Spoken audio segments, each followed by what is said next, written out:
Léto, srpen, vedro. Stěša se lopotí v kuchyni, kde se v troubě brzy dopeče další várka jejich vyhlášených sušenek. Za oknem se líně vznáší horký opar. V jejich zeleném, útulném jižním městečku už ve 3. letním měsíci skoro nikdo nezůstává. Všichni se rozprchli na dovolené. Jí zbývá vydržet už jen chvilku, týden a svoboda papouškům. Nové plavky a sandálky má připravené. Stylový kufr zatím trpělivě čeká nahoře na skříni. Dokonce i hotel v Anapě si už s milovaným vybrali. Psali si s recepcí ohledně rezervace a slíbili, že všechno připraví v tom nejlepším provedení. Jakmile dokončí poslední zakázky pro firmu, která organizuje dětské oslavy, koupí lístky na vlak Lastočka. 6 hodin cesty a vřelé moře už bude objímat její unavené nohy, zmožené věčným postáváním u kuchyňských přístrojů. V občance je sice Stěša zapsaná jako Stefanie, ale matka jí vždy říkala, pojmenovala jsem tě tak s předstihem, to krásné jméno si musíš zasloužit, zatím si Stěša. Zvyk je železná košile. Ani její partner, ani kolegové, ani nejbližší kamarádky jí dodnes jinak neříkají. Už 3 roky uplynuly od chvíle, kdy maminka zemřela, těžká nemoc jí nedala šanci. Přesto se dívka pokaždé při vzpomínce ponoří do jemného smutku.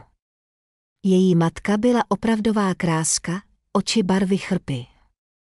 Vlasy všech odstínů zralé pšenice, štíhlá postava, vřelý úsměv. Prožili s otcem Stefanie spolu téměř 20 let a odešli téměř najednou. Nejprve táta Roma, veselý ruský chlap jako hora s velkýma silnýma rukama, během okamžiku podlehl infarktu. Pak matka, která se po jeho smrti užírala steskem, se nakonec poddala neúprosné onkologii. A tak Stěša zůstala na světě docela sama. Kdesi v donských stepích, v zapadlé vesničce, žil ještě děda, otcův otec, ale dívka si ho skoro nepamatovala. S rodiči za ním byla jen párkrát. Starý muž byl už dlouho vdovec, byl mrzutý a málomluvný. Když tam přijížděli, Stěša s rodiči pokaždé utíkali k řece s písčitými břehy a teplou vodou. Sedlácké hospodářství se starým sadem a zahradou je moc nelákalo, děda se tam vrtal sám. Domek starého bručouna si pamatovala jen matně, byla si jen jistá, že byl přízemní, s velkou otevřenou verandou, kde se večer prostíral čaj se samovarem a chlebíčky. Chleba v místním obchodě byl z vlastní pekárny, vonavý, měkký, s nadýchanou opečenou kůrkou. Všichni ho trhali na velké kusy a namáčeli do vonavého májového medu. Hned vedle dědova domu se z jedné strany rozprostírala volná step a z druhé byla včelí farma. Na nekonečné stepní pláni rostlo tolik polních květin, že si Stěša denně pletla věnce z toho omamně sladkého bohatství. A pilné včely měly také Eldorado, jejich úly se nikdy nevracely bez nektaru. Mé šťastné bosé dětství, pomyslela si královna cukrářského království, kde je. Kde jsou ti lidé, vedle kterých jsem se cítila jako bezstarostná holka.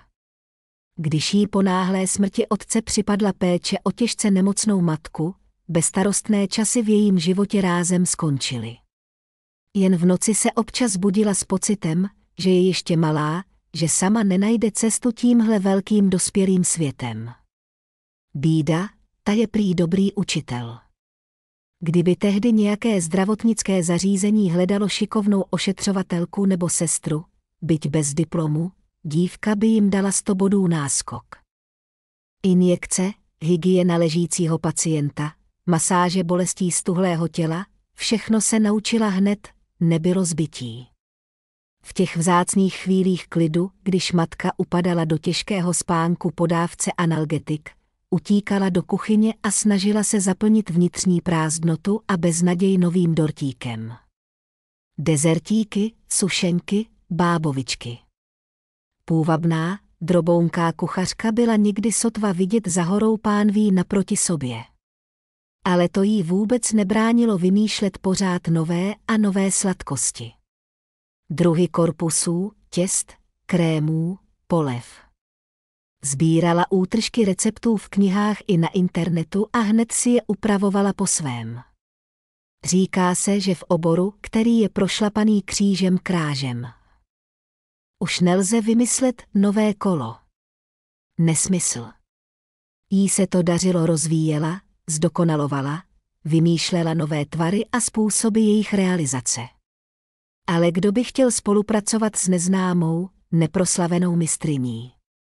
Tuhle otázku si zoufale kladla. A hned si sama odpověděla, každý někdy začínal od nuly. Trpělivost a práce vše překoná. Teď už si sama připadala jako solidní dáma. Vydělávala na dnešní poměry docela slušné peníze. Vytvořila si image díky svému chutnému stavitelskému umění. Ne každý zkušený cukrář se může pochlubit takovou armádou fanoušků, kteří u Steši pořád objednávají nové a nové dávky sladkých pokušení. Vytrhnutá ze vzpomínek. Dívka obratně vzala plech s hotovými cukrářskými díly, rozložila je na stůl, aby vychladly, a šla zavolat zákazníkovi, že objednávka je hotová. V tom zazvonil domovní zvonek. Kdo to může být v takovém vedru? Podivila se mladá cukrářka. Kurýr má přijet až později. Možná si někdo spletl adresu. Ve dveřích stála rozcuchaná Lídie, pošťačka z jejich rajonu. Začala nadávat hned od prahu. Proč sis nevyzvedla doporučený dopis na poště? Oznámení jsem ti hodila do schránky už před 2 dny. Myslíš, že jsem si tě snad najala, abych ti to sem tahala? Přines občanku a podepiš, že zásilka byla doručena. Podívej se, kolik je na obálce kliky háků. Razítek a štemplů. Aby si neumazala těžkou obálku špinavýma rukama, Steša ji zatím odložila na poličku v kuchyňské skřínce. A čím uplatit mlsnou Lídii, to věděla moc dobře. Sáček s čerstvými máslovými sušenkami v čokoládové polevě udělal své kouzlo. No dobře, nezlobím se. Ten dopis je nějaký úřední, z nějaké instituce. Napadlo mě, že pro tebe může být důležitý, zabručela Lídie, už s potěšením žvíkající božské cukrářské dílo a přivírala oči blahem. Bůh tě políbil na temeno hlavy s takovým talentem. To snad není možné, vezmeš stejnou mouku, cukr a vanilin, a tobě se sušenka v puse rozplývá, člověk nemůže přestat. Vzdychla. Pošťačka si v rychlosti zabalila zbytek pohoštění do sáčku, nacpala ho do své obří tašky a spěchala ven. Všechno, co řekla o Stešiných dovednostech, byla čistá pravda. Ve svých necelých 22 letech byla Steša v určitých kruzích už docela známou mistryní sladkého řemesla. Svou profesi milovala bezmezně. Po 9. třídě ani na minutu neváhala, kam půjde dál. Samozřejmě na učiliště, na obor cukrářství. Před rokem vyhrála profesní soutěž mladých cukrářů ve Vídni, což jí umožnilo zviditelnit se mezi podobnými internetovými mistryněmi. Jejím nejbližším snem byla vlastní cukrárna kavárna, zatím to ale řešila stránkami na sociálních sítích. Řemeslo ji živilo a živilo dobře. A co teprve přijde? Za pár hodin, když skončila s pracovní částí domácích povinností, připravovala Steša večeři a pobrukovala si veselou písničku. Do odjezdu k moři zbýval zase o 1 den méně. Šťastně přivřela oči a zaslechla v předsíni cvaknutí zámku. Domů se z práce vrátil její přítel Jegor. Spolu už skoro rok bydleli pod jednou střechou, snili o svatbě a 2 dětech. Ať je určitě kluk i holčička. Zatím dávali peníze do rodinné kasičky, jen občas si z ní brali menší částky na nové oblečení nebo právě na výlety k moři. Dneska byl klient štědrý. Jegor se dělil s dívkou o dojmy z uplynulého dne. Jestli to takhle půjde dál, možná v Anapě pobudeme o 2-3 dny déle. Steša políbila Egora na temeno, rozcuchala mu kudrnatou kštici a v tom si všimla osiřelého, barevného dopisu ležícího na polici. No jo, málem jsem zapomněla. Dneska mi přece přišlo to psaní od neznámého odesílatele a já trubka jsem ho ještě ani neotevřela. Mladí lidé, žertujíc a hlasitě funíc napětím, společně obálku roztrhli. Nahoře na oficiálním hlavičkovém papíře stálo notářská kancelář Jevsejev a synové. Dále následovalo pozvání pro Sokolovou, Stefanii a Romanovnu, aby navštívila jejich úřad kvůli vyřízení dědictví, které jí zanechal jistý občan Sokolov Nikita Ivanovič. A kdo je vůbec ten důležitý borec, ten Sokolov N.I.? Zeptal se udivený Egor. Steša hned nedokázala pochopit, o kom je řeč a co by měla dělat. Prozření ale přišlo rychle. No jo, to je přece můj děda, z té vesnice na břehu Donu, odkud pocházejí moji rodiče. Kdy pak on odešel? Vůbec jsem o tom nevěděla, jela bych ho aspoň normálně vyprovodit na poslední cestu, i když si ho skoro nepamatuju. Druhý den si Egor vzal volno v práci, aby Stešu doprovodil k notáři. Sama cítila něco jako ostych a nejistotu. Ale procedura byla jednoduchá a srozumitelná. Šedovlasý muž jí přečetl poslední vůli starce. Dozvěděla se, že teď vlastní dům ve vesnici Kruglovka a motocykl Ural s postranním vozíkem. Budeme tam muset jet hned po moři, vyřkl Egor svůj verdikt s úsměvem. Třeba tam na půdě někde leží zakopaný starý poklad a my o tom ani nevíme, dodal ještě s úšklepkem.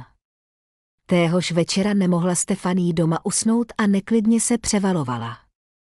Zase se jí vracely vzpomínky na otce a matku, na jejich soudržnou rodinu. O jejich mládí věděla málo, protože o té době nemluvili rádi, za to znala všechny detaily jejich manželského života. Její rodiče se vzali už v docela zralém věku, kolem 30. Matka byla učitelkou francouzštiny, průvodkyní pro zahraniční delegace. Španělsky a italsky taky uměla docela dobře. Otec byl blázen do techniky. Ten Ural byl vlastně nejdřív jeho, než přešel k dědovi Nikitovi. Dokonce si pamatovala, jak ten motocykl odváželi na vesnici. Veškerý volný čas Stešin otec trávil v autodílně, kde pracoval i Egorův táta. Muži nebyli přímo kamarádi, ale vždycky se hrabali ve šroubcích bok po boku, takže svého budoucího ženicha Stefanii vlastně znala už od plenek. Ten se od dětství motal kolem otce v garáži a pak ji hodně podržel, když zemřela matka. Později se to nějak přirozeně semlelo, dali se dohromady a od té doby se nikdy ani nepohádali. Stešu ale tížilo nejasné tušení, že do domu po dědovi by měli jet s Egorem dřív, než odjedou k moři do Anapy. Ráno začala s Milým rozhovor. Egore, pojďme přesunout dovolenou u moře na později. Něco mi říká, že tu nečekanou nemovitost zvládneme rychle prodat a dovolit si pak luxusnější cestu. Můžeme třeba do pohostinného Turecka nebo na barevné řecké ostrovy. Egor měl vždycky lehkou povahu. Rozhodoval se rychle, takže odpověď na sebe nenechala čekat. Já ti to chtěl sám navrhnout. Upřímně, tak rád bych se projel na tom starém Uralu nebo se v něm pošťoural, že mě až svědí ruce, zasmál se. Řeklo se, udělalo se. Za den už Steša s Egorem jeli otcovým autem po prašné polní cestě a hltali pohledy z oken na všechny strany. Po obou stranách se z hlíny drze tyčily jasné hlavičky téměř dozrálých slunečnic. V nezasychající louži u úzké koleje se čvachtal čilý vrabec. A jinak nikde ani živáčka. No jo, kdo by se asi tak hrnul do nemovitosti v těchto zapadlých končinách. Ale dovolená je dovolená a dobrodružství je dobrodružství. Od své cesty mladí nehodlali ustoupit. Tak co, jak to asi dopadne? Na vesnici kluci našli dům skoro hned. Stále se tyčil na okraji osady, jen se dívce zdálo, že je teď celý nějak nakřivo. Uvnitř bylo všechno tak, jak si pamatovala z návštěv u dědečka Nikity, velký dřevěný, hrubě stlučený stůl uprostřed síně. Ve 2 světnicích kovové postele se šachovnicovým vzorem na zábradlích a nadýchanými péřovými polštáři.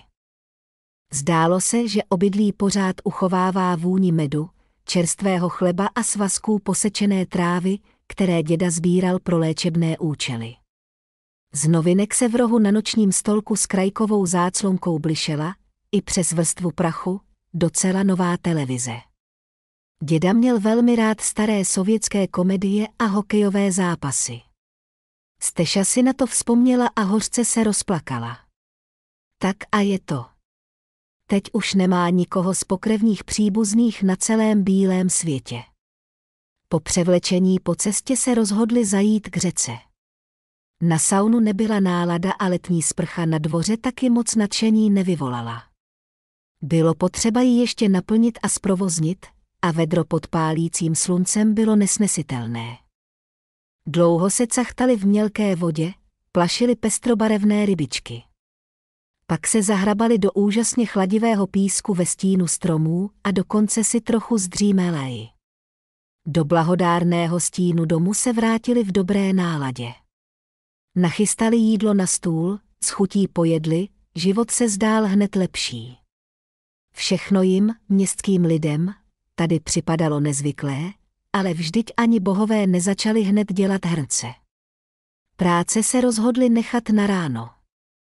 Zajít na úřad s dokumenty, roztřídit staré věci v domě a všechno, co nepotřebují, vyhodit. Ega sotva drželo, aby se hned nevrhl na motorku. Kdyby byla pojízdná, hned by se na ní s větrem v zádech projeli až k vzdálenému jezeru. Po probrání nejbližších úkolů se znovu pustili do podrobnější prohlídky statku. Egor si oblíbil sklep s nekonečnými zásobami marmelád, zatímco Stefanie zamířila na půdu, kde si v dětství hrála na schovávanou s dívkou a klukem od sousedů. Půda Stešu přivítala zatuchlým vzduchem, huňatými pavučinami s čilými pavoučími rodinkami a prachem dávných časů. Otevřela malé okénko do ulice, schrnula pavoučí bohatství do kouta a najednou na vzdálené polici uviděla jemnou, očividně drahou, vyřezávanou šperkovnici. Která žena by nestrčila nos do takového nečekaného předmětu, který sem vůbec nezapadal. Dívka opatrně setřela prach z lakovaného povrchu a uviděla na něm obrázek nějaké neobyčejně krásné katedrály.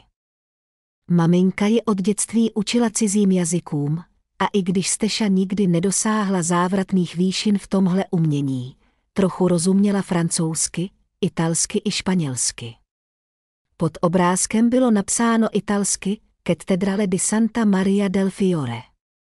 Steša si to přeložila a s netrpělivostí nadzvedla víko záhadné skřínky.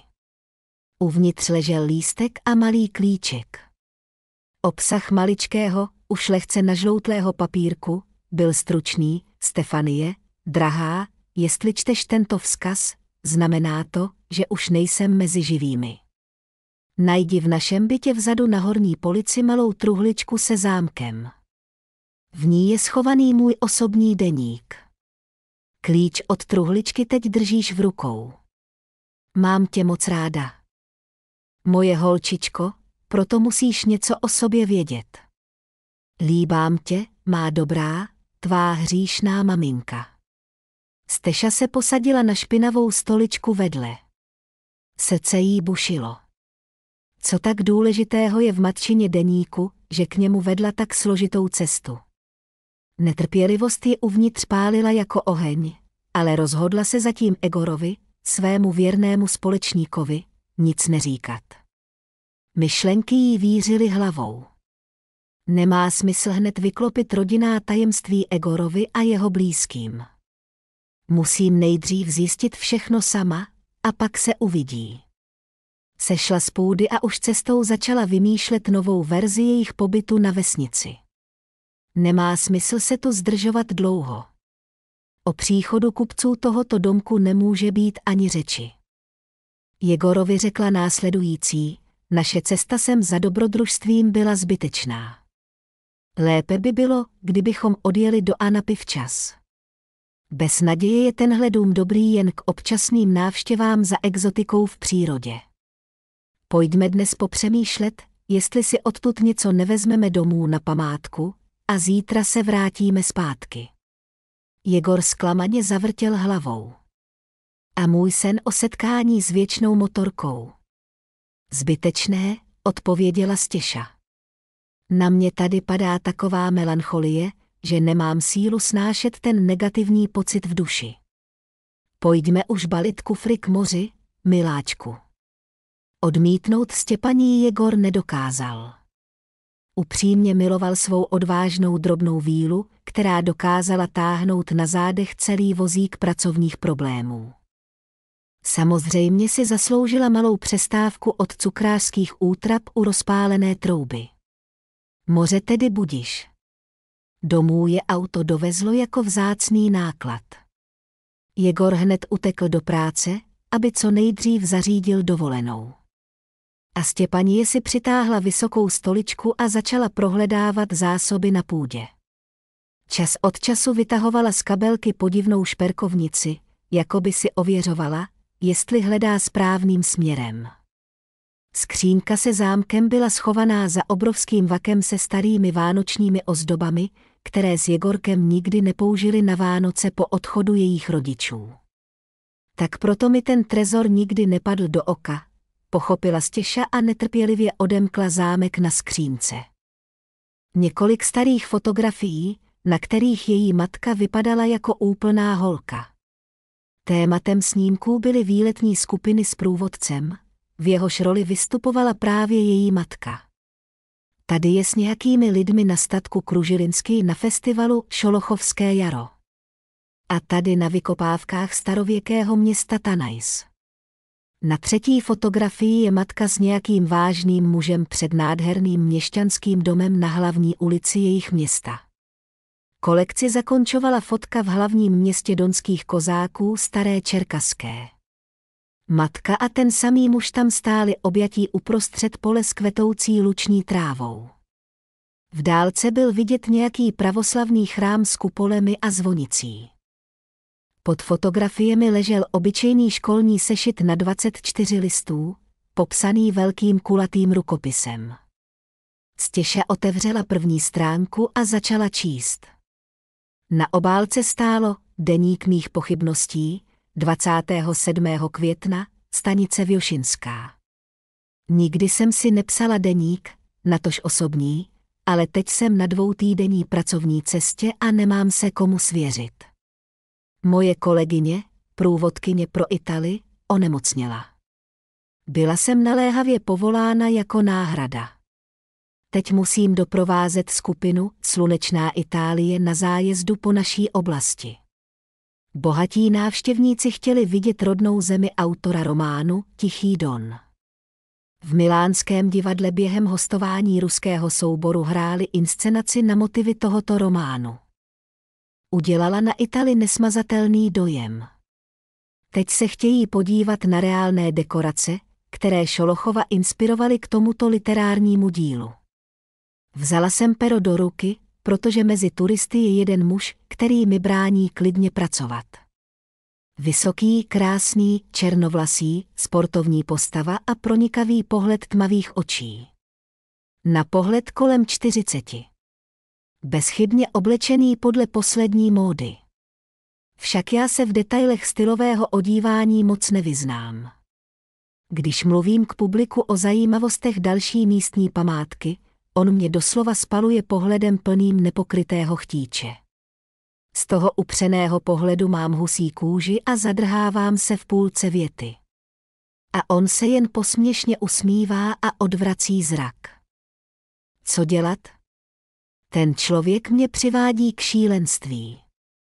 Stěpaně otočila stránku a pomyslela si, ještě že Jegor teď není doma. Neměl by vidět takové matčiny intimnosti. To je až moc osobní. Vrátila se k sešitu. 28. května, statek Kružilinský. Přespali jsme ve skromném estonském hotelu. Já jsem skoro nezamhouřila oka. Na večeři místní obyvatelé pohostili hosty slavnou donskou rybí polévkou, ucha s různými druhy ryb. Z alkoholických nápojů byl na stole domácí samogon z stepních bylin. Cestovatelé se rychle uvolnili a hodně povídali. Nikomu se nechtělo rozcházet. V tom hluku si ke mně přisedl můj podivný protějšek, který mě celou dobu sledoval pohledem. Představil se italsky, v duchu jsem si hned automaticky přeložila, jmenuji se Vittorio Cavalli, žiji ve Florencii. Potom se náhle nesměle usmál a dodal lámanou ruštinou, slovník včera, rusky špatně, můžeš mi říkat Viktor. Stiskla jsem mu podanou ruku a rychle jsem se vypařila z večírku, který se teprve začínal rozjíždět. Vittorio mě nepronásledoval. Dnes jsem Italům ukazovala rodné místo světově proslulého spisovatele Michaila Šolochova. Domeček na samotě Kružilinský je ohromil svou skromností a chudobou. Turisté klikali jazykem a litovali, že takový mistr slova měl tak těžké dětství.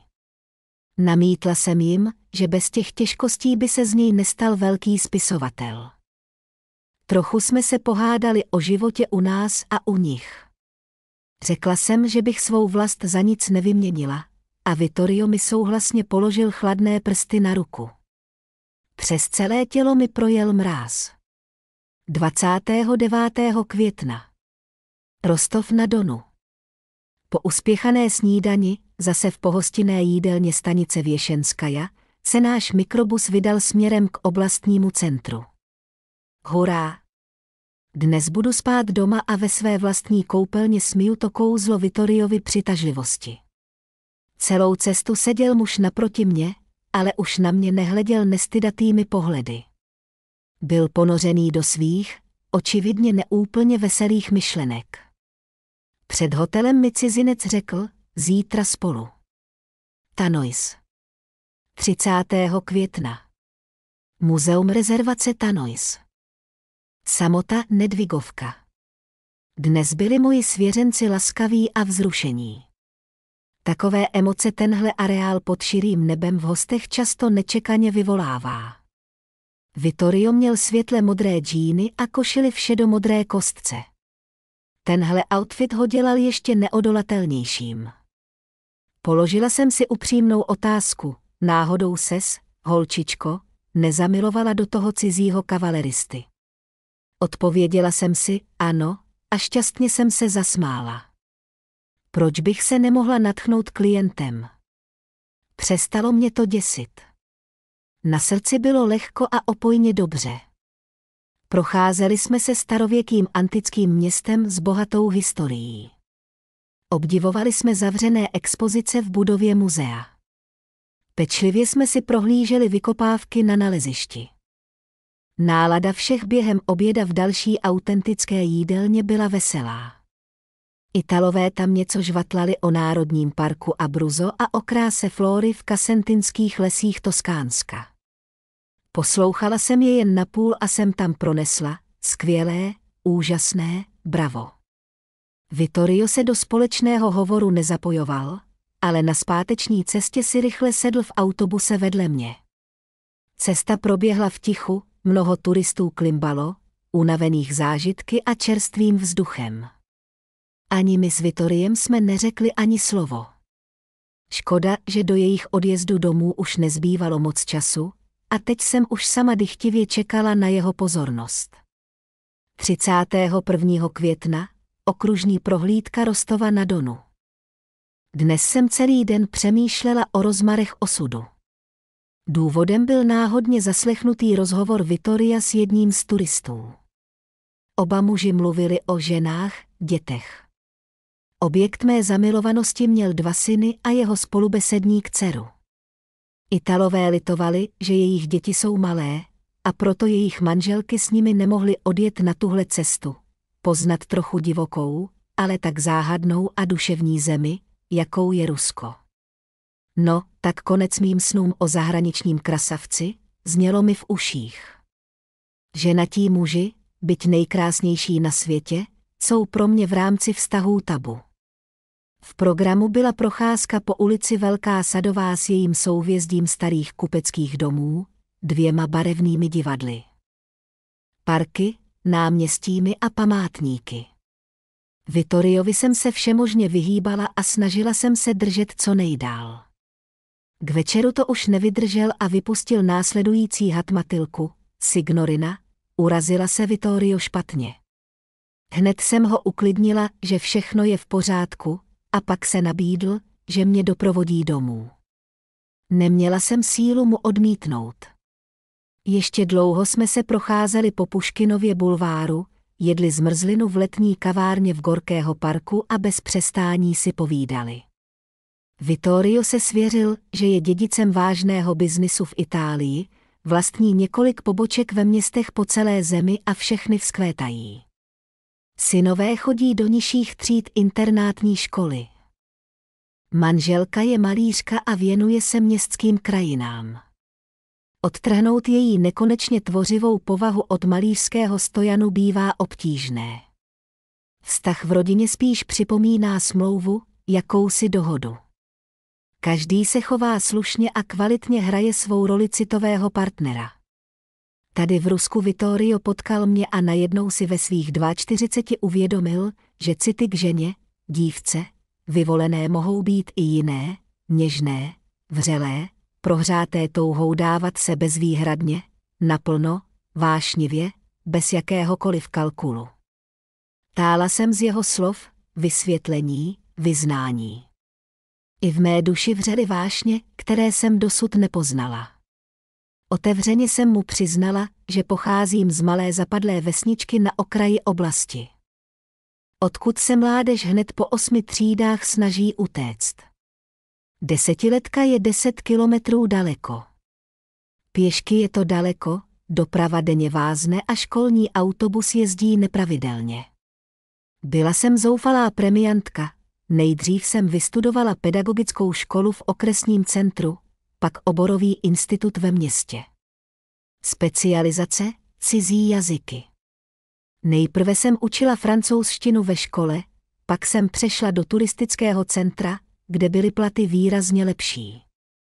V osobním životě žádné hvězdy. Celý můj milostný život se omezil na první školní lásku, sousedovi Cromku. Jako děti jsme spolu padali do vody z vagonu, a když nám bylo tak 16, párkrát jsme se políbili. Pak jsme každý šli studovat jinam a jeho později vzali na vojnu. Naše mladistvá zamilovanost tak skončila dřív, než pořádně začala. V ten večer plný vzájemných zpovědí jsme s Vittoriem beze slova došli ke dveřím mého podnájmu. Společně jsme vešli, vařili si kávu a krájeli sýrové sendviče. Všechny moje pochybnosti se rozplynuly. Potom následovaly 3 drahocenné noci, které se pocitově podobaly zakázanému ráji. Nic víc k tomu neřeknu. 3. června. Stanice Staročerkaskaja. Dnes jsem měla poslední exkurzi pro Itálii.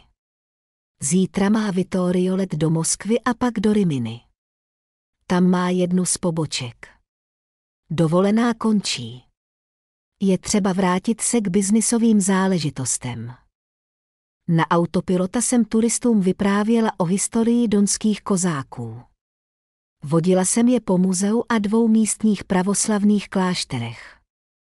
Porušili jsme všechna pravidla disciplíny a já se svým milencem zavedla jeho krajany do restaurace s kozáckou kuchyní, zatímco my se na ulici líbali ve stínu rozložitých stromů. Na památku jsme se fotili na poli u říčního přístaviště. Nedokázali jsme se pustit, nebyli jsme schopni o ničem mluvit, jen se dívali jeden druhému do očí. Chceš, abych všechno nechal, rodinu v Itálii, a přestěhoval se navždy k tobě? Ptal se Vittorio. Já tě k sobě nezvu. U nás by to bylo mnohem složitější, vaše země je jednodušší. Bez té nekonečné právnické byrokracie. Ani na to nemysli, odpověděla jsem. Nechat 2 kluky bez otce a zničit dědictví celé vaší rodové linie nestojí za to.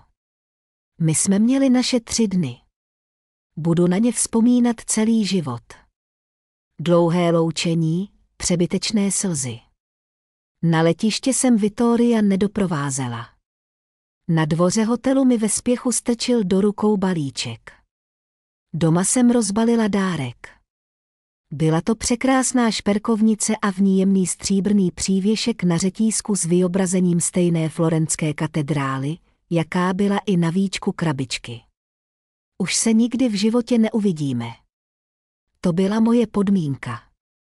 Tajně jezdit do slunné Itálie, skrývat se po hotelech.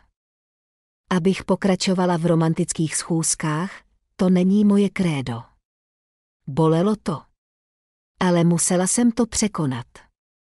7. srpna. Rostov na Donu.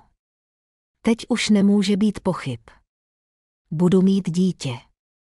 A mám obrovskou radost, že náš malý románek s Vittoriem vedl právě k tomuto výsledku. Dnes jedu do rodné vesnice, nechci nechat rodiče v nevědomosti.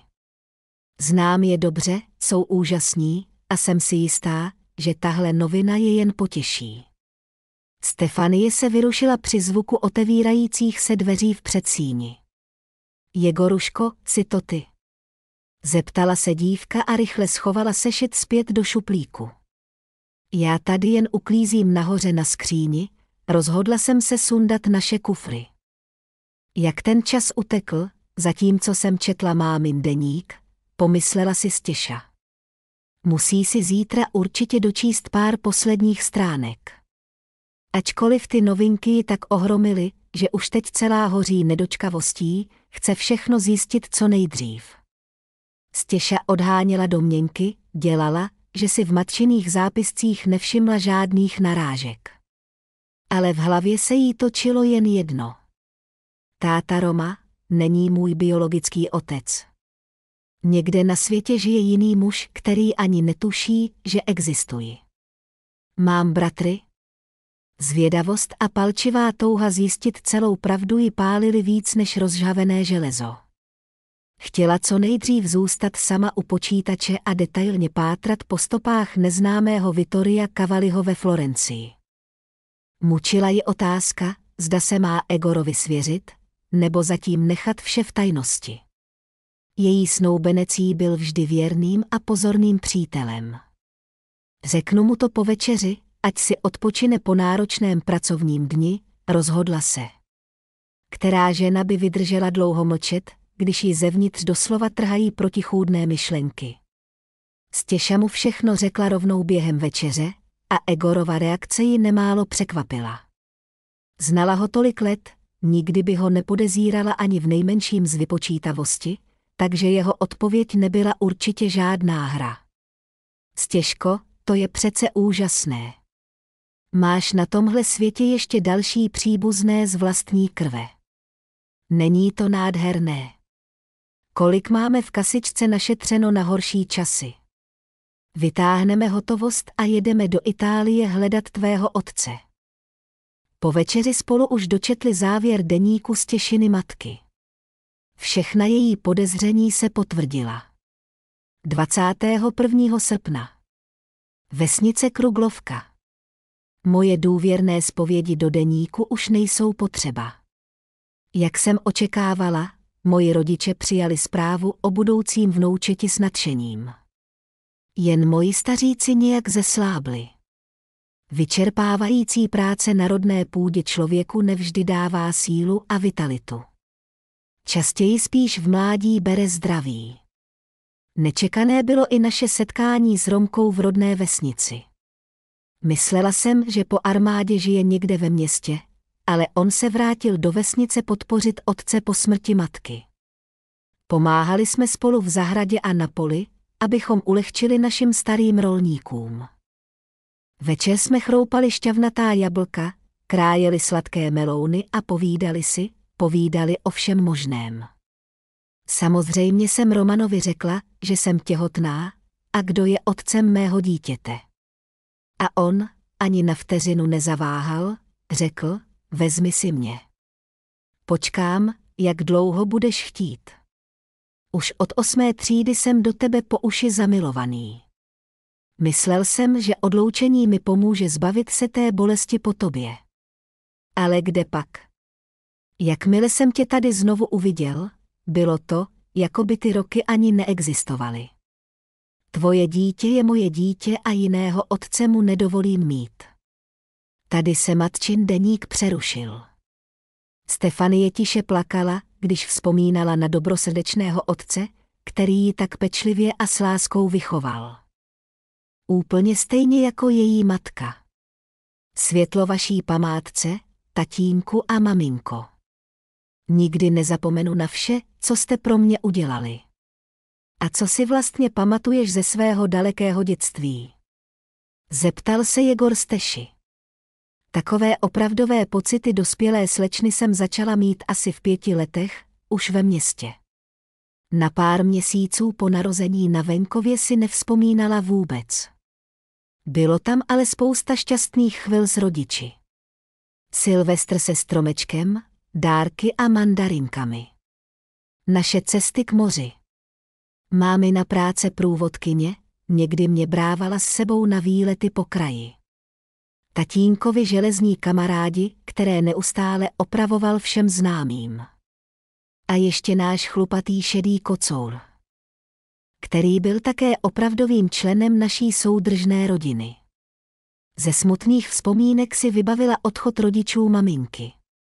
Tehdy byla maminka velmi zarmoucená a ona, malá holčička, ji pořád objímala a snažila se utěšit, aniž by úplně chápala důvod toho hlubokého smutku. O nějakých vzdálených známých v Itálii se u nich doma nikdy nemluvilo. A také maminka byla velmi blízká se svým tchánem. Rodiče jezdili na venkov jen zřídka, ale balíčky tam posílali pravidelně, s teplým oblečením, léky, knihami a na oplátku dostávali zavařeniny a med. Po všech těch emocionálních otřesech usnuli Steša a Jegor pevně obejmutí.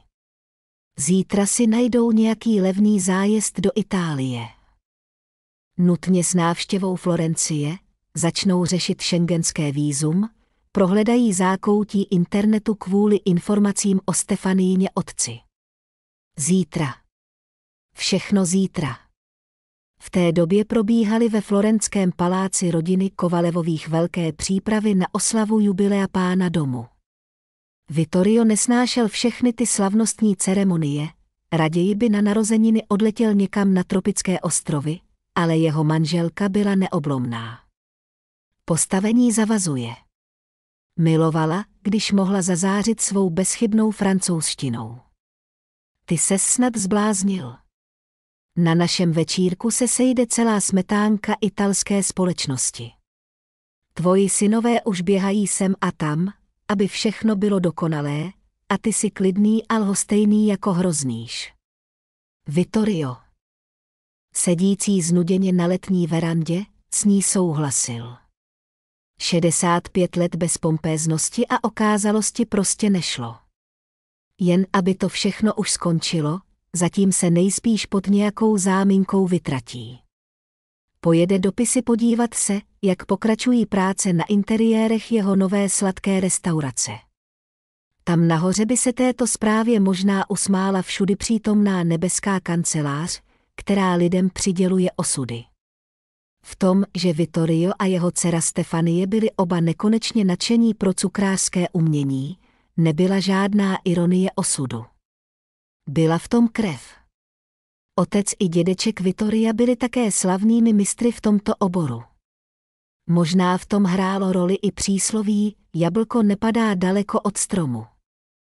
Ve skutečnosti to ale bylo takto, nadšenec, maestro, guru cukrářského umění Vittorio nedokázal pro tento sladký svět získat své syny. A jeho žena jeho výtvorům taky nikdy nefandila. Neustále držela módní diety a vážila se snad do miligramu. Ve všech snahách týkajících se jeho populární cukrářské sítě v Itálii zůstával muž osamocený.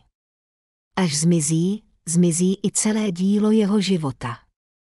V útulných sálech už nebudou znít radostné dětské hlasy. Vytratí se vůně čerstvé kávy, zvadne celá síť míst, kam lidé chodili pro radost a pozitivní energii. Moje ruská přítelkyně by mě pochopila a podpořila, pomyslel si Vittorio. Byla jakoby z jiného těsta. Blízká mi, srozumitelná, vlastní.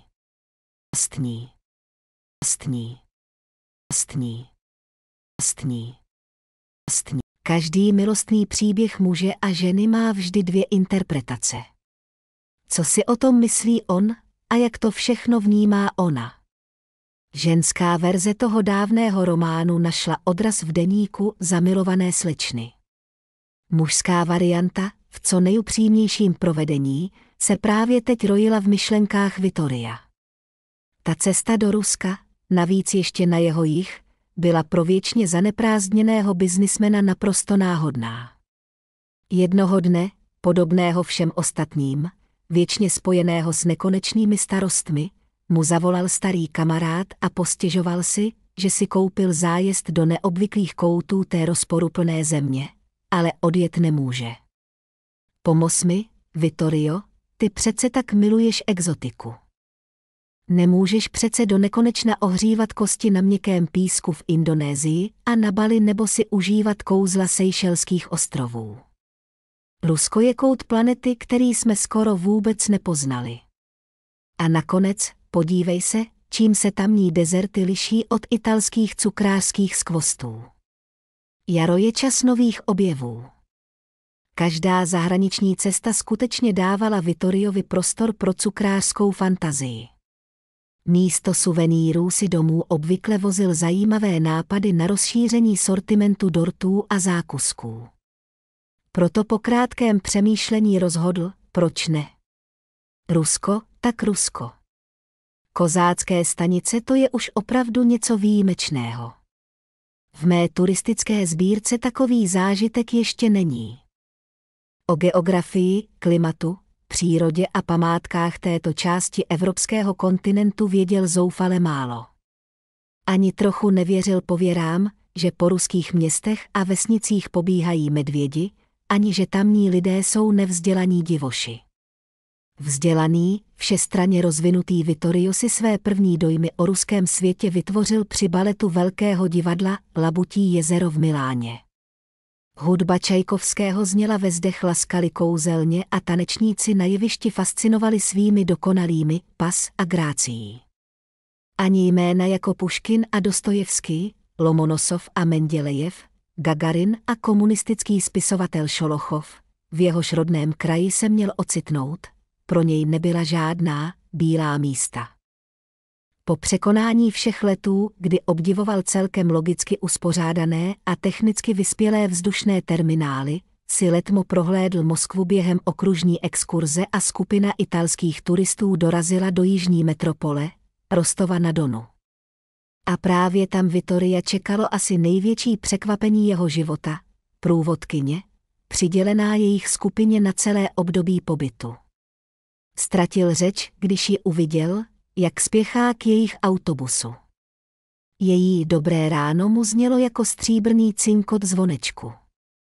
Mámení, magie, oceán půvabu, vřelý úsměv, který ho táhl do sladké propasti snů.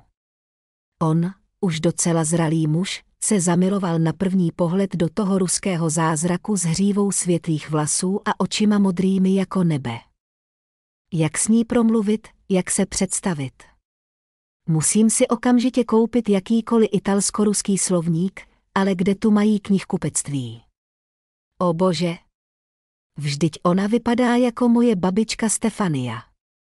Zmatek v hlavě Vittoria bloudil pár dní. Na nic jiného nedokázal myslet, sužoval recepční v hotelu otázkami na knihkupectví ve městě. Nakonec našel slovník a usínal s ním v obětí. Nemohl z ní spustit oči a pořád se za to sám káral.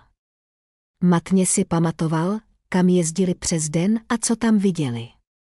Vyděsil svou ženu tichými telefonáty. Ta si v Itálii začala myslet, že v dalekém Rusku chytil nějakou nemoc. Choval se v hovoru divně. Seznámení s průvodkyní, které Vittoria dohánělo k šílenství. Proběhlo klidně a lehce. Po pár dnech, i když si vyměnili sotva 5 vět, mu připadalo, že tu ženu zná celý život. Před ním stála opravdová dilema. Co dělat? Navždy opustit ženu, syny a podnik v Itálii a usadit se tady, v těch nekonečných stepích, vonících čerstvě posečenou mladou trávou. Nebo jí nabídnout, aby se stala jeho přítelkyní tam, v Itálii. A co když to vezme jako urážku? Nakonec, vysílený z přemítání, svěřil muž svůj osud do rukou lásky osudové.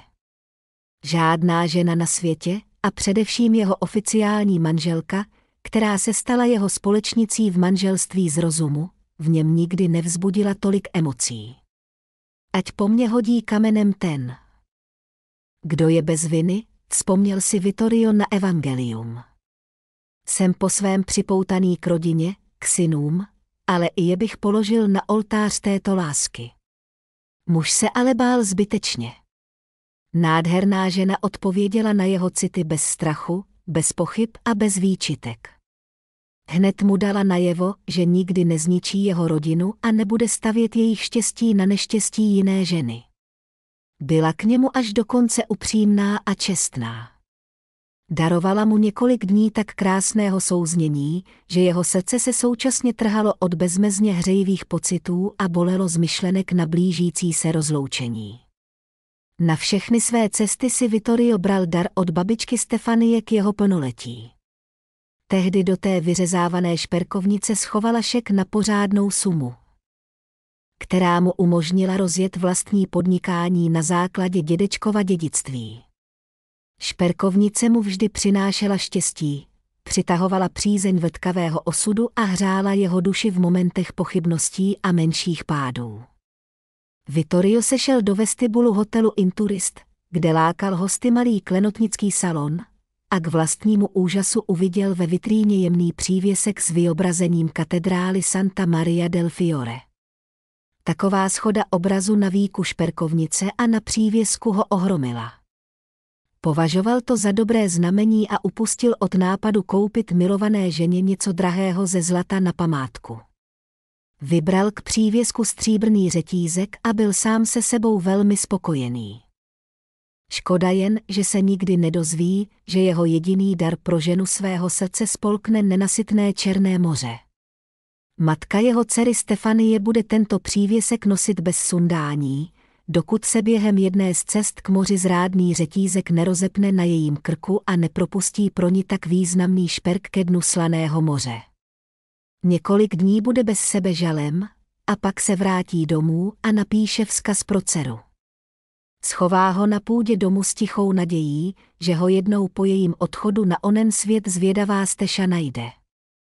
Vittorio také hodně vyprávěl o své rodné Itálii, o tom, jak miluje svou neúnavnou babičku Stefanii, která měla jiskřivý charakter a dobrosrdečnou povahu. Tímto vyprávěním si dokázal podmanit srdce své ruské milenky natolik, že ani na vteřinu nepochybovala, jak pojmenovat novorozenou dcerku. Fanatického cukráře, který přiběhl dopisy na kontrolu stavby, výsledek nadchl. Malý prostor, umístěný na rušné ulici podél řady zdejších architektonických skvostů přitahujících davy turistů, už získal rysy sladké pohádky.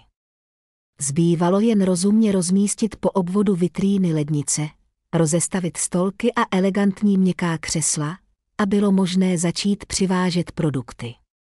Další etapa, postavit hned vedle samotnou pekárnu. Jeho cukrářské výtvory neměly rády horko a slunce, a zatím je musel vozit z hlavní dílny ve Florencii. Jak je dobře, že mě ani s přibývajícím věkem nikdy neunaví všechny tyto věčné starosti, pomyslel si už po několikáté signor Cavalli. A jak mě rmoutí fakt, že nikoho v rodině tato část mého života vůbec nezajímá. V cestovní kanceláři čekalo Stešu a Egora hned několik zklamání. Žádné vhodné zájezdy do Itálie, kde by mohli strávit aspoň 2-3 dny ve Florencii, nebyly ani v dohledu. Stefanii by svítila rychlá schengenská víza, vzhledem k tomu, že nedávno už letěla do Evropy a měla podobné povolení otevřené. Jegor se na cestu do proslulé schengenské zóny chystal poprvé v životě. A právě tehdy, jak naschvál, se ve vízových centrech vytvořily fronty a přístup k žadatelům se stal mnohem přísnějším. Když pracovnice úřadu pohlédla na jeho dokumenty, zavrtěla hlavou a vynesla verdikt: pokud budete mít štěstí, schengenské vízum vám udělí až po zakoupení zájezdu a nejdřív za měsíc, takže voucher na cestu pořizujte opatrně. Ať už Stěša s Jegorem promýšleli různé varianty, nic rozumného se nerýsovalo. Jegor utěšoval svou milovanou: pamatuješ na přísloví? Když nám osud zavře dveře, někde určitě otevře aspoň malé okénko. A měl pravdu. Téhož dne zavolala Stěpaně její stará mentorka Klaudie Ivanovna, která ji kdysi doslova donutila zúčastnit se mezinárodní cukrářské soutěže v Rakousku. Děvenko, váš dort Sametová višeň a také ty 2 další práce udělali na naše evropské kolegy nesmazatelný dojem. Dnes mi volali zástupci Vídeňské cukrářské asociace, zvou vás na sladký vernisáž, který bude putovat po evropských městech. A kdy se tato akce koná? V jakých městech budou cukrářské výstavy? Zeptala se Stěša. Odpověď Klaudie Ivanovny ji rozrušila: bude to Vídeň, Salzburg, Praha, Mnichov, Budapešť a potom se expozice přesunou na jih kontinentu, do Itálie a Řecka. Sladký ohňostroj zahrnuje setkání s kolegy, workshopy od cukrářů z různých zemí, semináře a webináře. Naši zemi budou zastupovat pouze 5 mistrovských kuchařů, ty jsi mezi nimi. Celkově to potrvá přibližně měsíc. V každém městě bude cukrářské muzeum na kolech působit 5 dní. Ještě než se stihla poradit s Jegorem, Stěpaně vzrušeně odpověděla: Klaudie Ivanovno, zlatíčko, připadám si jako popelka, kterou laskavá kmotřička nečekaně pozvala na kouzelný bál. Samozřejmě, že se tohoto úžasného sladkého maratonu zúčastním. Co ode mě bude potřeba? Musíš vybrat 10 receptů, ve kterých si 100% věříš. Připrav seznam potřebných surovin, aby se organizátoři mohli postarat o jejich kvalitu a vše připravit předem. Dopořádali si zbytek detailů cesty, Stěpaně s radostí položila telefon a vrhla se Jegorovi kolem krku: nebudeš se zlobit, miláčku, když na měsíc odjedu do Evropy, abych se zúčastnila vysokého shromáždění cukrářů. Jegorovi bylo trochu líto, že se jim zřejmě rozpadne plánovaná dovolená u moře, ale co by člověk neudělal pro štěstí milované osoby. Utěšujícím gestem objal Stěšu, jejíž oči zářily nadšením, a řekl: půjdeme do obchodu. Moje vanilkovo-čokoládová popelko, na takovou důležitou akci nemůžeš přijet bez pořádného šatníku. Moje partnerka musí být nejen nejzručnější mistryní, která strčí do kapsy evropské mistry, ale i nejkrásnější princeznou na tomhle svátku.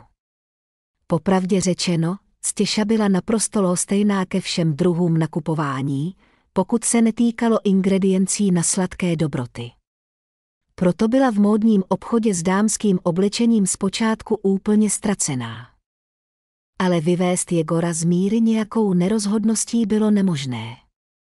Domácí finanční rezervu si vzal s sebou a byl rozhodnutý si nic neodepřít. O 2 hodiny později už doma v ložnici leželo na posteli rozloženo malé černé koktejlové šaty, elegantní kalhotový kostým s několika blůzkami, letní lněné šaty na ramínka, pár přísnějších šatů klasického střihu pro všechny příležitosti, nový stylový plavky, kabelka ladící ke každému outfitu, bižuterie, sluneční brýle, oblečení na volný čas a několik párů vhodných bot. Jegorku, kdo z nás je tu vlastně slečna? Smála se Stěša, když si zkoušela tohle všechno bohatství. Ani jsem nevěděla, že máš tak bezchybný vkus. Ve skutečnosti však oba pod všemi těmi emocemi skrývali smutek z blížícího se rozloučení a oba chápali, že příběh s deníkem matky Stefanie nemůže zůstat s otevřeným koncem. Musí být doveden do konce, s tečkami správně rozmístěnými nad i. Mezi zákazníky Steši byl jeden bláznivý ajťák, velký obdivovatel jejího talentu. Objednával si u ní všechno možné. Dortíky hned v sortimentu, sušenky pro manželku a dceru, stejné mosouny, muffiny, bábovky pro rodiče. Na žádost cukrářky, aby sestavil složku o Vittoriu Cavallim, reagoval s nadšením. Už za 3 dny měla na stole tlustou složku s vytištěnými papíry.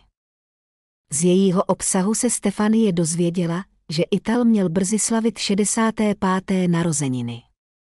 Na fotografiích, kterých bylo dostatek, vypadal stále, jak ho matka popisovala, pohledný, impozantní muž. Jen z ohnivého bruneta už nic nezbylo. Vlasy jejího vlastního otce byly teď celé šedivé, ale celkově působil vitálně a veselý. Majitel sítě cukráren, Stefanie. Byly tam fotky z různých oslav a recepcí, společenských večírků. Na jedné velké fotografii byl Vittorio zachycen mezi filmovými hvězdami na festivalu v Benátkách. Steša si prohlížela obrázky kaváren v různých městech slunné Itálie. Prostor v modrozlatých tónech v Římě. Fialovo-růžové interiéry cukrárny v Neapoli. Tyrkys a tmavý akvamarín na zdech kavárny v malém městečku na Sicílii jménem Taormina. Celá paleta smaragdových barev v cukrárnách v Boloni, Turíně a Palermu. Dočetla se, že to byly první podniky, které Vittorio Cavalli otevřel pro veřejnost. Stříbrná verze sladké pohádky v Miláně.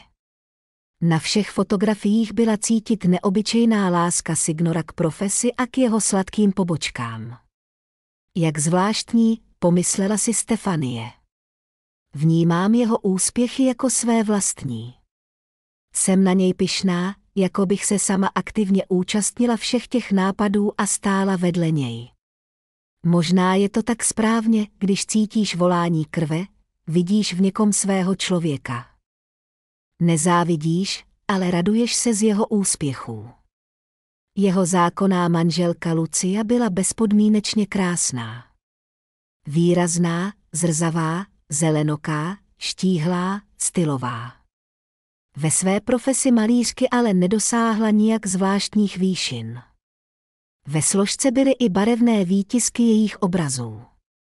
Na jednom z nich Steši okamžitě padla do oka katedrála Santa Maria del Fiore.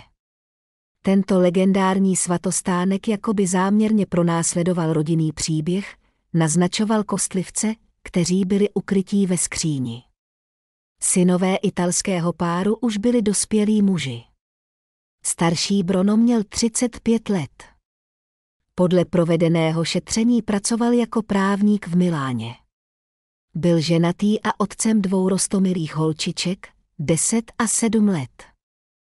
Mladší Alonso, docela žádaný architekt, se zabýval rekonstrukcí a obnovou starých katolických chrámů. Bylo mu 32 let. Nebyl ženatý, žil v nesezdaném svazku s přítelkyní jménem Beatrice. Oba často cestovali po světě. Během těchto cest byli viděni mezi hippies, rockovými hudebníky, i ve spontánních komunitách malířů a sochařů. Zajímalo by mě, jak se všichni ti lidé zachovají, až jim spadnu do života jako sníh na hlavu, přemýšlela Steša.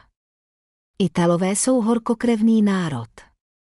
Mohli by udělat skandál a odmítnout se stýkat s tak chudou příbuznou. Steša ale trochu lhala sama sobě. Vůbec neměla v úmyslu vrhnout se po hlavě do seznamování s biologickým otcem. Jediné, co chtěla, bylo potají, z dálky, se na něj podívat. Nadarmo jí Egor pořád dokola mlel, že by neměla promarnit šanci získat hned tolik blízkých lidí. Stefanie vůbec nespěchala, aby je označila nálepkou rodina. Pro ní to pojetí bylo svaté a velmi hřejivé. Nebyla připravena rozdávat takové avansy kdekomu. Rozložila před sebou své profesní paměti a pečlivě si připravovala seznam všeho, co bude potřebovat k výrobě cukrářských výrobků v Evropě. Polohlasně si mumlala, aby nezapomněla objednat ořechy na praliné a marcipán, máslo na smetanový fondán, zdůraznila potřebu co nejčerstvějších vajec na pusinky, vybrala konkrétní názvy rumů a likérů. Postarala se o javorový sirup a pistáciovou pastu. Z toho všeho jí šla hlava kolem.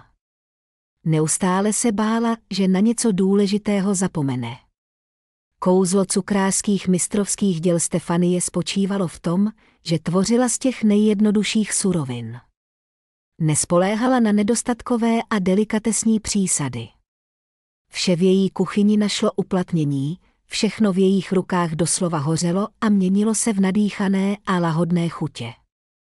Někdy se jí zdálo, že jejími rukama vede jakási kouzelná magie.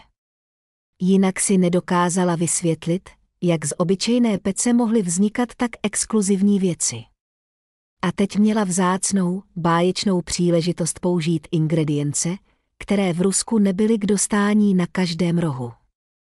Stály pohádkové peníze, ale lákaly jí svými možnostmi. Jsem určitě blázen, usmála se v duchu Stefanie.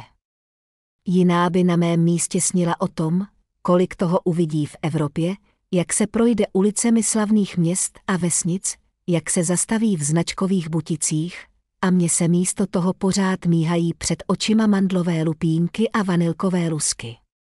Egor viděl, že jeho palčivá palčivka byla poslední dny před odjezdem jako v horečce, dokonce jí donutil změřit teplotu, jak jí planuly tváře. Osobně zkontroloval, aby tato zasněná chaotička, která stále létá v sladkých oblacích, na nic nezapomněla. Doprovodil ji na letiště, vykukoval za nataženou páskou. Dokud neprošla pasovou kontrolou. Naštěstí všechny dokumenty k cestě vyřídili velmi rychle, o to se postaral někdo z asistentů Klavdie Ivanovny. Na mezinárodním letišti ve Vídni čekal mladý muž v uniformě s cedulkou cukrářka Sokolova Stefanie Romanovna, Rusko, s logem Sjezd cukrářů. Evropané jsou pečlivý národ, když se do něčeho pustí, dělají to s krajní přesností a pedantstvím. Právě proto často nedokáží pochopit nuance duše záhadných ruských lidí, kteří často žijí dobrými emocemi a nechladným rozumem. A tak tato ruská dívka okamžitě začala mladíka vyptávat směsí několika jazyků na přesnou trasu sladké výstavní konference. Usmál se jejímu úsilí a manažer od pořadatelské společnosti, který 2 roky studoval v Moskvě, jí odpověděl dokonalou ruštinou. Přesné termíny cesty v každém z měst, která byla vybrána pro akci, najdete ve své pracovní složce. Ta na vás čeká na hotelovém pokoji spolu se všemi ostatními organizačními dokumenty. V každé zemi vás bude doprovázet průvodce tlumočník. Já jsem vám k službám na území Rakouska a Německa. Další události probíhaly pro Stefanii jako ve snu. Na každém dalším místě cukrářského vernisáže se ráno spolu s kolegy pustili do výroby svých děl. Potom sledovali reakci publika. Diváci a vděční degustátoři se hrnuli ze všech stran. Krémové a čokoládové, diamanty a rubíny si na konci každého dne mohl koupit každý, kdo stihl a komu se líbily. Všechny ingredience do pracovních dílen, přizpůsobených pro tuto akci, se dovážely už večer předem. Každodenní maraton sladkostí končil večeří, během níž mohli účastníci cukrářského bienále v klidu prodiskutovat výsledky a ochutnat plody vlastní i cizí práce. V přestávkách mezi nekonečnou řadou expozic všechny hosty vozili k nejvýznamnějším památkám. Ve Vídni a Praze, Mnichově a Budapešti, Salzburgu a Římě, všude bylo co ukazovat a čím ohromit hosty z různých koutů Evropy. To, co se dělo, připadalo Stěše už ani ne jako ples pro popelku, ale spíš jako cesta do sladkého ráje. Poznávala spoustu nového, ale sama byla také na výši. Její mistrovské výtvory všichni neustále chválili, pečlivě si zapisovali recepty a jednou jí jeden známý český cukrář s úsměvem řekl: Stefanie Romanovno, když se dělíte o své tajemství řemesla, zapomínáte na hlavní ingredienci svých sladkých výrobků, na svou teplou, laskavou duši, kousek, které dáváte všem svým dortíkům a bábovičkám. Do návratu do Ruska zbýval jen 1 týden a Stěša se nemohla dočkat těch 2 dnů, které měly strávit ve Florencii. Její srdíčko bylo čím dál rychleji. V programu po Itálii uviděla mezi účastníky cukrářství Stefania maestro Vittorio Cavalli. Setkání s vlastním otcem bylo nevyhnutelné a ona už hořela nedočkavostí. Vittorio byl naštvaný. Důvodem byla kolize 2 důležitých událostí v jeho životě. Přijetí na počest jeho jubilea nešťastně časově spadalo na dobu konání cukrářské výstavy a prodeje v jeho městě. Mohla to být pro něj ten nejcennější dárek k narozeninám, ale místo toho, aby se aktivně zúčastnil, musel poslat svého zástupce. Vyměnil bych všechny ty nafoukané aristokraty s jejich ambiciózními společnicemi, kteří mi chtějí projevit úctu k narozeninám, za 2 hodiny mezi cukráři z celého kontinentu. Stěžoval si Lucii a synům, ale ti jeho zklamání příliš nezdíleli.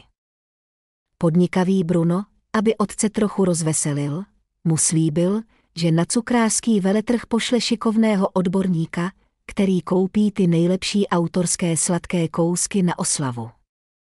Použijí je jako dezerty na rodinné oslavě a Vittorio pak může jít na vernisáž následující den. Tak se dohodli. Stěša tu noc před zahájením expozice ve Florencii oka nezamhouřila. Vstala za úsvitu, ještě než se úplně rozednilo. Dlouho vybírala šaty, aby se Vittoriovi Cavallimu líbila, pokud by se jejich cesty přece jen blízko protnuly. Hotel, kde byli ubytovaní, byl nedaleko domu. Před vchodem do kostela Stěša uviděla cukrárnu, která nabízela luxusní čokoládové výrobky z Belgie a Švýcarska. Dveře právě otevřely. Proklouzla dovnitř a ponořila se do milovaných vůní vanilky, skořice, kaka a pražených oříšků. Nálada jí okamžitě vyskočila nahoru. To je dobré znamení. Všechno se mi podaří. Zasněla se. Ale na výstavě ji čekalo hořké zklamání. Vittorio Cavalli se na tu důležitou městskou akci vůbec nedostavil. Pracovní den uběhl jako v mlze. Dívala se prázdným pohledem na část expozice věnovanou cukrářským skvostům od Stefania, u které se motal nějaký čiprný pán. Nepotěšilo ji ani to, že všechny její výrobky skoupila nějaká sympatická žena na oslavu narozenin jednoho z bohatých obyvatel města. Solidní honorář ji nijak nehřál u srdce.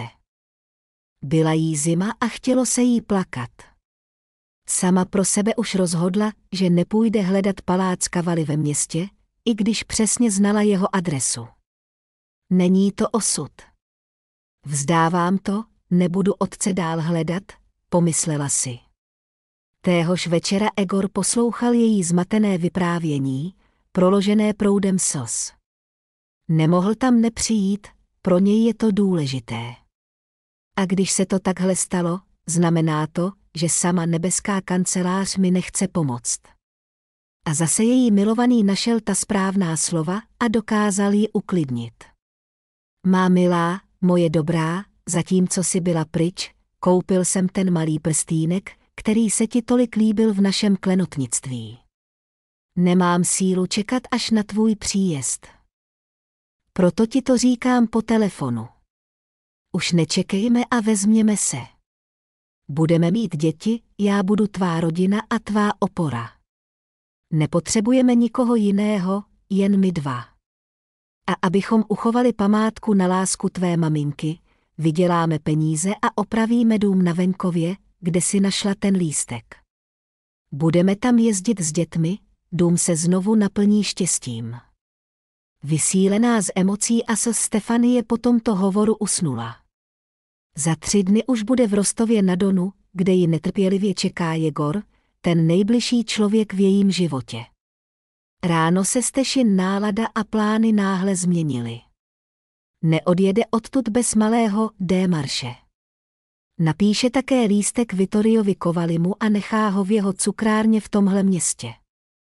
Italsky tato mistryně sladkého umění neuměla dokonale, ale něco se jí přece jen povedlo. Za hodinu před ní ležel papírek se vzkazem: Vážený pane Vittorio, píše vám účastnice setkání cukrářů, obdivovatelka vašich úžasných dezertů. Jmenuji se Sokolova Stefanie. Brzy mi bude 22 let. Žiji na jihu Ruska, v Rostově na Donu. O vaší existenci jsem se dozvěděla z deníku své maminky. Je vám v něm věnováno nemálo stránek.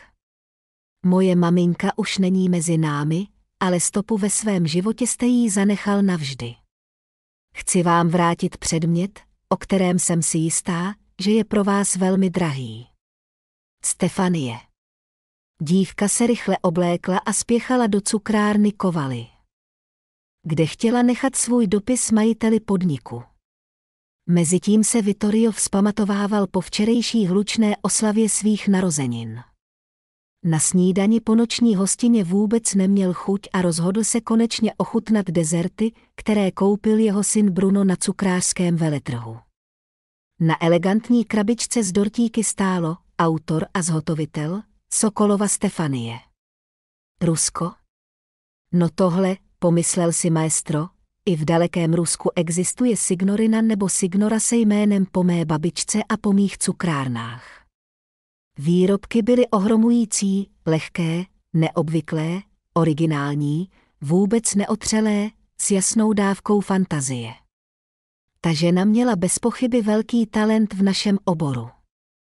Jaká škoda, že jsem včera nemohl být na té výstavě.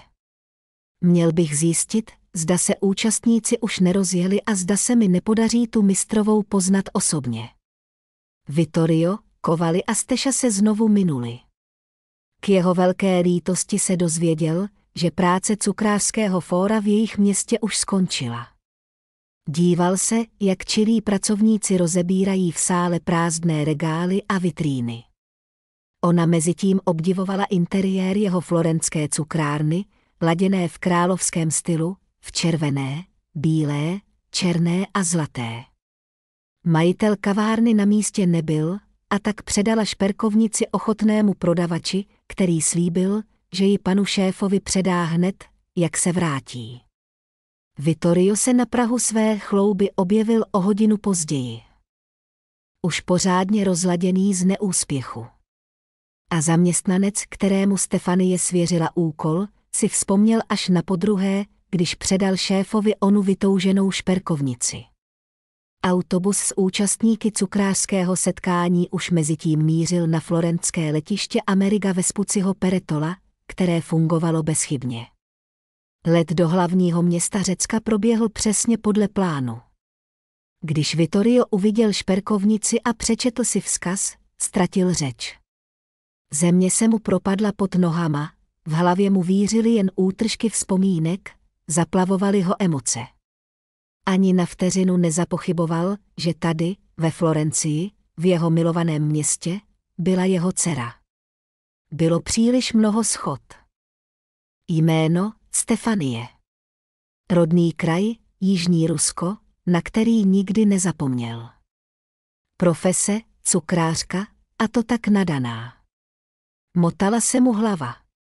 Domů šel Vittorio na gumových nohách. Myšlenky se mu honily hlavou jedna za druhou. Teď to všechno řekne Lucii. Kašlat na její reakci, kašlat na všechno. Dům ho přivítal klidem a tichem. Lucie, jak bylo jejím zvykem, zrovna nabírala síly po posledních duševních otřesech u stojanu s plátnem. Synové už ráno odjeli do svých stálých bydlišť. Teď se rodina pravděpodobně znovu sejde až o Vánocích. Neotálel. Posaď se, prosím, požádal ženu. Dnes chci udělat to, co jsem měl udělat už dávno. Vittorio bez obalu vyprávěl manželce o své nadpozemské lásce k ruské ženě. O tom, že ta vzdálená vyvolená, jak se zdá, před mnoha lety, aniž by mu něco řekla, porodila dceru. O tom, že jeho vlastní krev se také stala mistryní cukrářského umění a právě teď, zatímco slavili výročí, byla ve Florencii, jen pár kroků od otce. Ale zřejmě se neodvážila ho vyrušit. Lucie ho vyslechla pozorně a ohromila ho svou odpovědí. Tenkrát, před více než 20 lety, se svrátil z Ruska úplně jiný.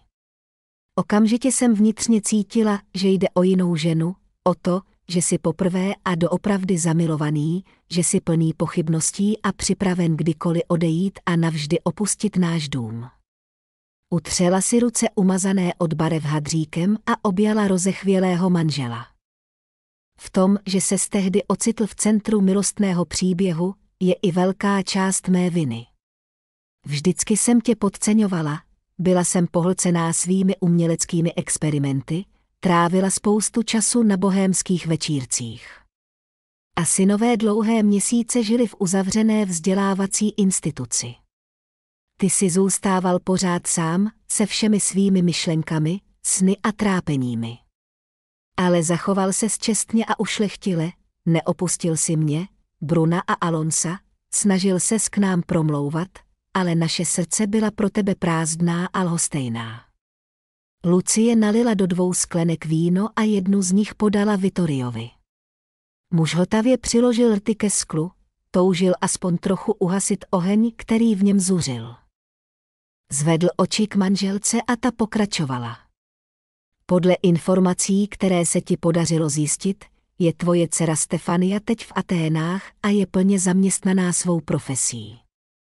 Za 2 dny opustí starou Evropu a odletí domů. Poslouchej mě, ženu pragmatickou a opatrnou ve svých činech, jeď do Ruska, ale nejdřív si o té dívce zjisti všechno, o její rodině, o jejím životě. Když Lucii poslouchal, Vittorio nemohl než souhlasit s rozumností jejich slov a jeho žena pokračovala. Jsme spolu, drahý, už téměř 40 let, ale bohužel mě nelze nazvat ideální partnerkou a životní družkou. Teď, když mi je přes 60, jsem mnoho věcí promyslela a přehodnotila. Mezi námi nikdy nebyla ta láska, o které psal Shakespeare a Petrarka. Ale roky prožité v našem rodinném příběhu nemůžeš vymazat. Nadále chci být pro tebe opravdovou, věrnou, oddanou přítelkyní. Určitě odjeď do Ruska a urovnej ten dávný omyl. Promluv si se svou dcerou, pomoz jí postavit se na nohy a dobít svět. O našich chlapcích jim povím sama. Věř mi, dokážu jim to podat tak, aby příchod nečekané příbuzné přijali s nadšením, ne sarkasmem nebo výhrůžkami vůči ní. Všichni ti dlužíme a dluhy je třeba splácet čestně. Muž čekal od své ženy jakoukoliv reakci na tu nečekanou zprávu, hněv, skandál, opovržení, bolest.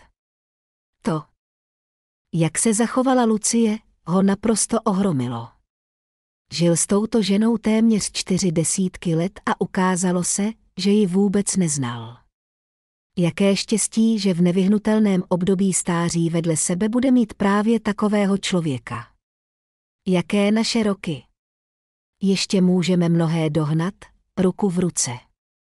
Vřelé city k jiné osobě přicházejí do naší duše a srdce nevždy hned, ale to není až tak důležité. Setkání otce a dcery proběhlo o měsíc později a bylo velmi dojemné. Takové momenty v životě lidí nesnesou svědky ani zvědavé pohledy. Dokonce i taktní Egor nechal tento pár o samotě, aby si mohli promluvit o všem, o čem chtěli. Steša, jak nejlépe dovedla. Přeložila matčin deník do italštiny a dala Vittoriovi přečíst to, co vzniklo. V očích muže ještě dlouho stály slzy. Smutek se vytratil. V srdci zůstala jen lehká melancholie po nedosažitelném štěstí a vděčnost někdejší milované ženě za dceru, kterou uchovala a vychovala. Utrápená šperkovnice s vyobrazením katedrály Santa Maria del Fiore se znovu vrátila do Ruska. Tentokrát v ní opět ležel šek na úctyhodnou částku, která měla dát Stefanii možnost splnit si sen, otevřít si kavárnu cukrárnu ve své vlasti. Jakékoliv majetkové nároky na bohatství rodiny Cavalli dívka rozhodně a bezpodmínečně odmítla, navzdory dlouhému přemlouvání ze strany otce. Lucia, k Vittoriovu překvapení, začala najednou velmi aktivně pomáhat v jeho kavárně v Itálii. Často s manželem cestovala po jejich podnicích a dávala mu dost rozumné rady ohledně podnikání. Bruno a Alonso přijali příchod sestřičky velmi vlídně, bez zbytečných otázek k otci a jeho minulosti. Svatba Steši a Egora byla hlučná a veselá. Každý, kdo někdy využil její cukrářský servis, se snažil pro mladé něco hezkého udělat. Tak například Klaudie Ivanovna svěřila svým žákům přípravu slavnostního stolu. Pod jejím vedením nechyběli žádní specialisté, někdo na masová jídla, někdo na rybí delikatesy, někdo na kořeněné pokrmy ze zeleniny a bylinek. Ten samý specialista sestříhal nádherný film o Stešině cestě do Evropy. Diváci byli nadšení z fotek a videí, které dívka během své cesty nazbírala. Zástupci rodiny Cavalli se slavnostního obřadu neúčastnili. Za to Lucia pro nevěstu kompletně vybrala okouzlující svatební outfit v módních italských obchodech, od spodního prádla a střevíčků až po šaty a šperky. Bratři poslali novomanželům na večírek pár beden prvotřídního šumivého vína z bohaté italské révy. Samotný Vittorio daroval Egorovi a Stefanii poukaz na plavbu po Itálii na příští léto. Vždyť svatební cesta se přece neruší. Když se někdo seznámí s příběhem, jak Stefanie vybudovala svou cukrářskou sekci, určitě ho napadne přirovnání k popelce. Ale ve skutečnosti to tak není. Své zářivé budoucnosti si Steša a Egor vytvářeli sami. Práce, vytrvalost a touha jít jen vpřed byly jejich oporou i hnacím motorem. Upřímně si přejeme, aby jim to i nadále vycházelo. Bez povšimnutí nezůstal ani domek dědečka Nikity v opuštěné vesničce na břehu Donu. Jak Egor slíbil, po svatbě, která se konala koncem prosince těsně před Novým rokem, odjeli novomanželé na zimní prázdniny do své usedlosti. V chatrči uklidili všechny nánosy, udělali pořádek a čistotu, na dvoře postavili grill, kde stihli i připravit šašlik. Naštěstí zima na jihu bývá málo kdy mrazivá, venku bylo plus a počasí připomínalo spíš brzké jaro. Co v tomto příběhu začalo, tím podle nich mělo i skončit. Šperkovnice se znovu vrátila na své místo na půdě, kde teď vládly útulnost a čistota. Egor a Stefanie všechno umyli, vyhnali dotěrné pavouky, postavili ke stěnám starou pohovku, 2 křesla, lampu s oranžovým stínidlem a nazvali tento kout domu místo pro zrození snů, které se jednou určitě splní. Na Puškinově bulváru v Rostově na Donu se nedávno otevřela nová kavárna cukrárna Stefanie, která se rychle stala módním podnikem města. Kolem sladkého království koluje spousta pověstí. Že prý má jeho majitelka italské kořeny, a proto jsou všechny dezerty tady neuvěřitelně chutné. Navíc se zdá, že majitelka tohoto cukrářského ráje plánuje otevřít podobné provozovny i v dalších městech. Zatím sem však přijíždějí fanoušci dortíků nejen z celého města, ale i z celého kraje. Stěny 2 menších sálů zdobí obrazy neznámé malířky. Na všech jsou městské scenérie, Florencie, Řím, Milán, Neapol, Benátky a všechny jsou tak roztomilé, že atmosféra v kavárně je vždy velmi srdečná a zároveň jaksi ladná, bez zbytečného patosu. Ozývají se radostné hlasy dětí, na dobroty sem běhá mládež a dámy elegantního věku tu dokonce rády pořádají dámské dýchánky. Je pravda, že si tu musíš místo rezervovat předem, jinak se na všechny nedostane a u 2 pultů nikdy neubývá fronta. Každý ve městě se chce aspoň na chvilku vrátit do bezstarostného dětství, do bezstarostné mladosti. A může být vůbec barevná bez úžasných zákusků, sušenek a limonády. No právě. Dospělí hosté si dopřávají kávu prémiových odrůd a značek. K dispozici je skvělá nabídka čajů, která dokonale podtrhuje chuť luxusních dezertů. Zamilovaní tu rádi domlouvají schůzky a bývalí spolužáci si tu dávají srazy. Stefanii Romanovně se podařilo shromáždit kolem sebe soudržný tým stejně smýšlejících lidí. Teď musí občas z práce zmizet, aby pohlídala malého synka Románka. Chůvy si nevždy poradí s živým, tmavookým chlapcem, který má ohnivý temperament a čipernou povahu. Za 3 měsíce má Romča dostat bratříčka. Ona a její manžel se rozhodli neodkládat rozšíření rodiny na později. Jméno pro budoucí miminko už mají připravené, bude to Viktor. O tom není pochyb. Zatím však Stěša spěchá do práce, aby se znovu a znovu ujistila, že nadýchané korpusy krásně vyběhly v troubách a že hustý božský krém má tu správnou konzistenci a sladkost. Štěstí má rádo ticho, všechny řeči stranou. Život této ženy je sladký, ale ona si ho sama zasloužila a vypiplala. Piplala.